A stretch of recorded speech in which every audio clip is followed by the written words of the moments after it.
Hello, this is Mindy. Today I'd like to show you how to prune an old leggy rhododendron. Now the first step of this process is preparing your equipment, and you're going to need hand pruners and long-handled pruners.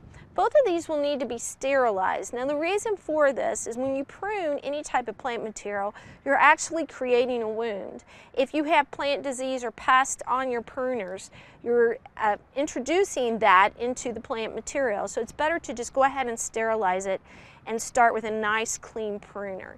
To do that, you're going to need to either soak your equipment in bleach water or wipe the cut surface down with rubbing alcohol.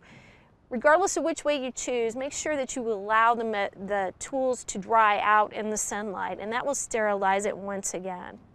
Now, you need to remove any dead material, number one, when it comes to a rhododendron, and any material that just has a few leaves on it. Now, it's very important not to just snip a rhododendron just off at the end, because a rhododendron produces blooms and leaves at the very ends of the stems.